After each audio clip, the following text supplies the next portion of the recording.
Bonjour, ici Tammy Cabage. Alors, dernier livre de la série, hein, les 3 meilleurs livres qui pour moi sont les plus importants en trading, qui m'ont le plus influencé dans ma carrière, Pitbull Trader. Alors, je ne sais pas si vous en avez entendu parler, c'est un bouquin qui est vraiment palpitant, qui est passionnant. Il y a un de mes étudiants, d'ailleurs Olivier, hein, qui avait fait une traduction et un résumé de ce bouquin, hein, qu'il a partagé d'ailleurs sur le forum, que tous les étudiants de la TKL ont adoré.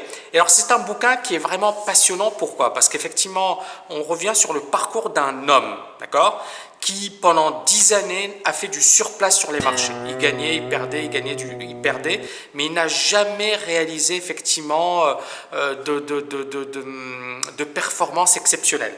Et alors, ce qui est d'autant plus marquant, c'est que ce monsieur Schwartz, hein, Martin Schwartz, il était quand même diplômé d'un MBA de Columbia, c'est quand même l'un des meilleurs MBA au monde, l'une des meilleures business schools aux États-Unis, donc MBA de Columbia. Il a travaillé chez les Marines, il était analyste financier dans des banques prestigieuses, donc il était censé connaître et maîtriser les marchés, mais pourtant, pendant 10 années, il n'a fait que perdre. Et alors, à un certain moment, il s'est dit, voilà, moi j'aime le trading, je suis passionné de trading et je veux réussir dans ce domaine. Et alors, il s'est dit, ok, pour réussir, il faut un plan. Il faut avoir une stratégie, il faut avoir une vision. Il faut se projeter, se dire, ok, voilà ce que je vais faire, les efforts que je vais fournir pour réussir et pour atteindre mes objectifs. Donc, premièrement, et ça c'est la première règle, hein, que j'ai retenue de ce bouquin, c'est l'importance d'avoir des objectifs. Mais attention, ces objectifs doivent être ambitieux, pas un petit objectif, hein, que n'importe qui peut atteindre, donc objectif ambitieux et en temps limité. D'accord? Alors attention, il faut que ce soit réaliste, mais en temps limité, c'est-à-dire se dire, voilà, je me donne 1 année, je me donne 2 années pour réussir dans ce domaine. Et donc, à partir de là, effectivement, l'idée, c'est pas qu'on va pas forcément réussir à la fin de cette période, mais au moins on aura fait tellement d'efforts que notre niveau sera largement supérieur à notre niveau actuel, et puis surtout ça nous permettra effectivement de nous dire, ok, est-ce qu'on est fait pour ce métier ou pas, et pas de rester comme certaines personnes, hein, que l'on connaît, qui sont depuis 10 ans, 15 ans sur les forums et qui ne progressent jamais. D'accord? L'idée, c'est de se dire, ok, je me donne les moyens, je travaille à fond, je me donne 1 année, 2 années, je fais le maximum. Si ça marche, tant mieux. Si ça ne marche pas, bah, au moins, je suis fixé. Je sais que je ne suis pas fait pour le trading, ou je sais que je ne suis pas fait pour tel ou tel métier. D'accord? Donc, c'est un petit peu le principe. Donc, ça, c'est la première leçon que j'ai tirée de ce bouquin. Deuxième leçon, Schwartz parle de méthode. Il dit, voilà, moi j'étais à droite à gauche, je prenais des positions, je gagnais, je perdais, mais je n'avais aucune méthode. Et donc deuxième leçon pour Schwartz, c'est avoir une méthode solide.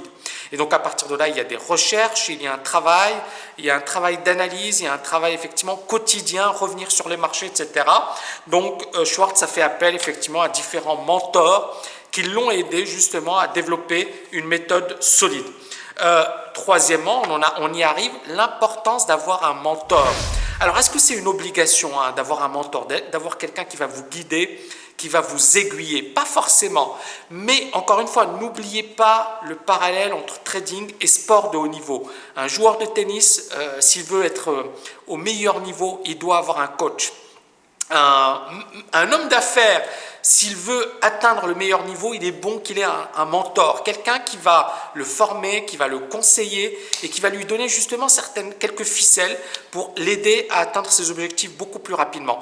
Et d'ailleurs, à tel point que dans le domaine du business, vous avez souvent ce que l'on appelle des business angels ou des VC, des venture capitalistes, donc qui vont investir dans des petites sociétés, mais qui vont au-delà de l'investissement financier, vont apporter du temps. Ils vont conseiller, ils vont aiguiller, ils vont dire, voilà, il faut faire telle chose ou éviter de faire telle autre chose, etc.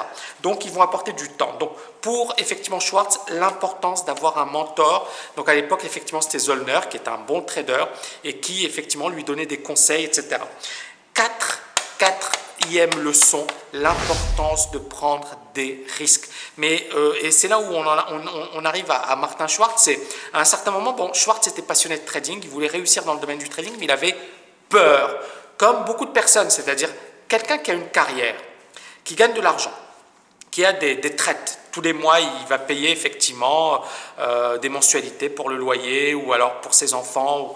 C'est très difficile pour lui de se dire « Ok, je prends le risque, je prends une année sabbatique, je prends 2 années sabbatiques et je me consacre au trading. » C'est très difficile parce que psychologiquement, il y a beaucoup de blocages. Maintenant, encore une fois, si on veut réussir, il faut à un certain moment se donner les moyens. Est-ce à dire qu'il faut abandonner son job, etc. Non, parce que, encore une fois, il faut toujours être prudent. Et c'est ce qu'a fait Martin Schwartz. Il était prudent.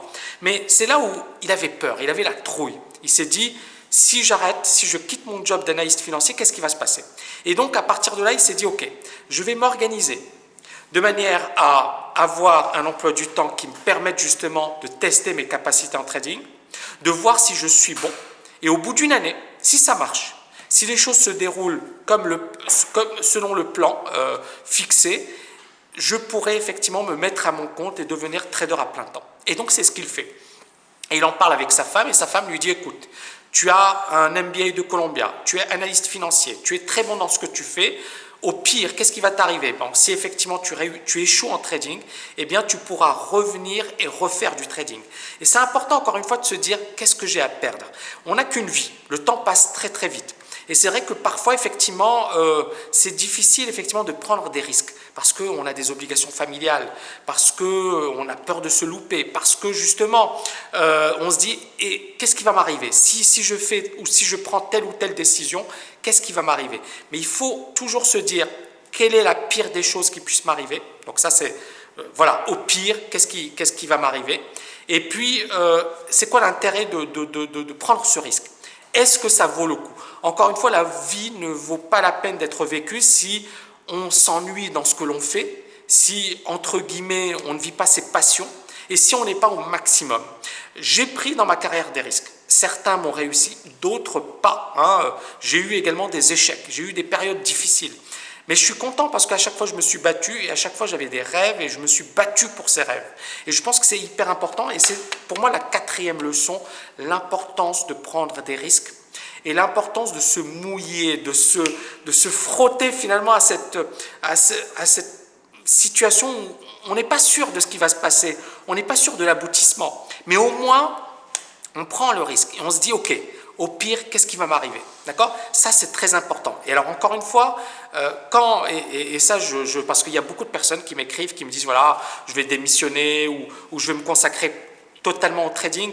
Martin Schwartz, c'est pas ce qu'il a fait. Moi non plus, ce n'est pas ce que j'ai fait. D'accord? Donc, il faut vraiment être dans une situation où vous avez une garantie, vous avez une assurance, vous avez cette capacité de vous retourner, de vous dire, ok, si ça ne marche pas, je pourrais revenir en arrière.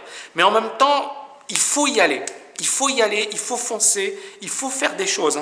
Quand je suis arrivé à Dubaï, il y avait des risques.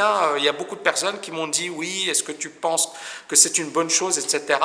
Alors, on y est aujourd'hui. Je vous dirai dans quelques temps si effectivement, je suis très content de ce choix et je pense que je suis très content de ce choix pour l'avenir aussi. Mais il y avait une partie de risque et c'était pas sûr que ça allait réussir, c'était pas sûr que ça allait se finaliser, etc. Il y avait quand même beaucoup d'incertitudes. Donc idem pour Martin Schwartz, voilà, il y avait beaucoup d'incertitudes. Et alors qu'est-ce qui s'est passé? Il a commencé à travailler donc, en tant qu'analyste financier, donc il était analyste financier, mais il s'est organisé pour avoir une machine avec des temps réels, un flux en temps réel pour accéder au marché. Il a fait du trading depuis son bureau. Il avait une secrétaire et il faisait son trading depuis son bureau. Donc, il faisait ses analyses financières et puis dès qu'effectivement il avait fini son job, il faisait son trading. Et donc, à la fin de l'année, il avait gagné l'équivalent de 100 000 $ à l'époque et il s'est dit, ok, j'ai mon capital, j'ai prouvé que j'étais capable de réussir. Et je dois prendre le risque à présent, c'est-à-dire que je n'ai plus rien à perdre. J'ai gagné l'équivalent ou plus que mon salaire annuel. J'ai un capital pour commencer à trader. J'ai de quoi vivre pendant 1-2 années. Et donc à partir de là, je vais travailler sur le pit. Et c'est ce qu'il a fait. Il a commencé à travailler sur le pit. Il décrit d'ailleurs dans le bouquin sa peur des débuts. C'est-à-dire que voilà, il a pris le risque. Est-ce que ça va marcher? Et donc au début, il commence avec une perte qui finit par devenir un gain, mais il avait effectivement cette trouille, il avait cette peur, et c'est ce que ce bouquin décrit, mais vraiment à la perfection, c'est finalement le parcours d'un trader et le parcours entre guillemets d'un loser qui devient un winner. Au bout de quelques années, Schwartz commence à gagner effectivement gros puisqu'il gagne l'équivalent de 10 voire plus millions de dollars par an. Il parle également de son parcours au sein de la gestion institutionnelle, puisque comme c'était quelqu'un qui était très bon, on lui a proposé de gérer des fonds. Ça n'a pas marché. Bon voilà, c'est un échec. Et il a dit, c'est pas fait pour moi. C'est fait pour des gens comme Paul Tudor Jones qui réussissent très bien dans ce métier, la gestion de fonds et des fonds d'autres personnes. Moi, ça n'a pas fonctionné pour moi, et donc effectivement, je préfère travailler pour mon compte et être trader pour compte propre. Point.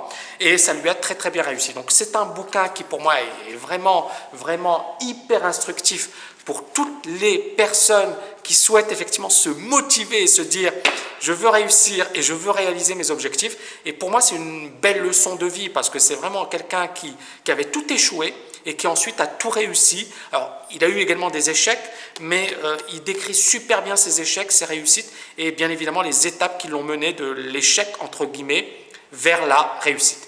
Voilà, je vous dis à très très bientôt. Si vous avez aimé cette vidéo, n'oubliez pas de la liker juste en dessous et de me laisser vos commentaires. Je vous dis à très très bientôt.